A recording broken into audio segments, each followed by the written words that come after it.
And one of the biggest news out of the NFL draft, the first major stop on the NFL draft process is these bowl games. The Shrine Game, the East West Shrine Game, is in Tampa Bay, St. Pete, and then the Senior Bowl is the big one down in Mobile, Alabama. And the Senior Bowl especially is a big deal because you get a lot of these top senior prospects. They get to actually compete in drills, padded drills against each other. You get to see guys go one-on-one. And we've seen a lot of players come in and just dominate, and it's jettisoned their stock into being a high-round pick. You know, you think about Aaron Donald. Not a lot of people knew who Aaron Donald was coming into the Senior Bowl. He goes in there and just utterly dominates, and all of a sudden you saw his stock rise as he ends up being, top 15 pick and one of the best defensive players in the league. And we've seen this with quarterbacks. Baker Mayfield has gone. Carson Wentz has gone.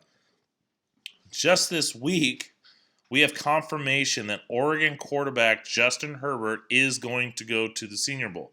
And I think this is huge for him. Right now it looks like it's Joe Burrow, hands down, going to be the number one overall pick to the Cincinnati Bengals.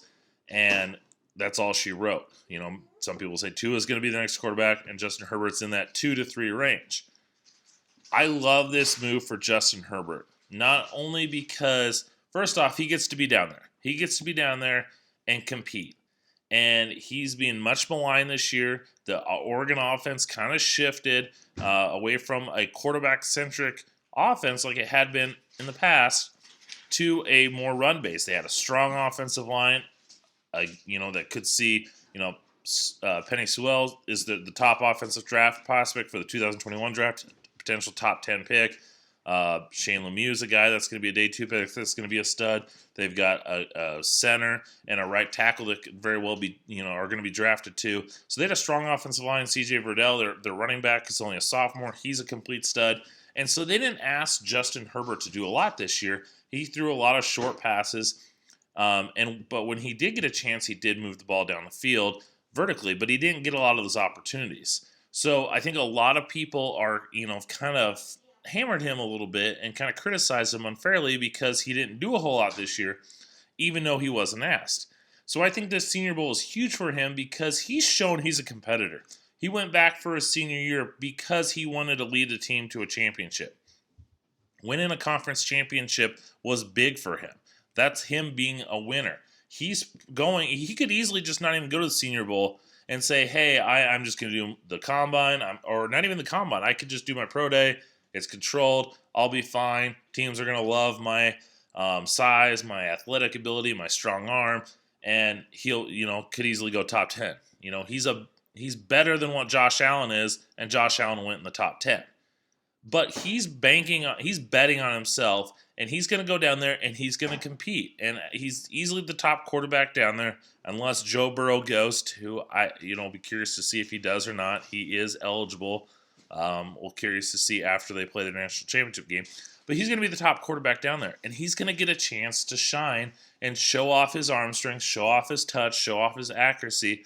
Not last year, but the year before against Stanford, he showed next level ability in his ability to throw with touch and anticipation and driving the ball down the field. So if he can show that at Mobile, he's going to wow people, and he's going to be doing it in front of every team's scouts, every team's general managers, and I think that's only going to help him.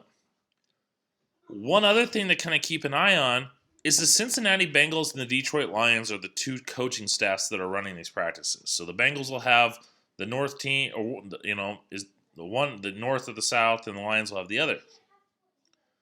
So if Joe Burrow doesn't go, Justin Herbert's going to have a week down there with Zach Taylor and that coaching staff, and they're going to be able to, if he's his head coach, he's going to get to work with him every single day and be in meetings, and they have that opportunity to kind of hit it off. Now, am I saying right now that Justin Herbert is going to surpass Joe Burrow and be the Bengals' number 1 overall pick?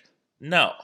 But it would not shock me. We've seen stuff like this happen before. Guys come in we're not thinking they're going to be the number 1 overall pick. they come in and just put on a show, and their stock gets up there. That could happen with Justin Herbert, and he's betting on himself to do that. And even if he doesn't pass Burrow, the Lions have often been rumored to find a quarterback to replace Matthew Stafford. Could Justin Herbert be that guy? I think if he goes here, lights it up, I think that solidifies himself. I think he's the number 2 quarterback for sure, and I think that could make him potentially the 3rd or 4th overall pick, especially with the Lions sitting there at number 3.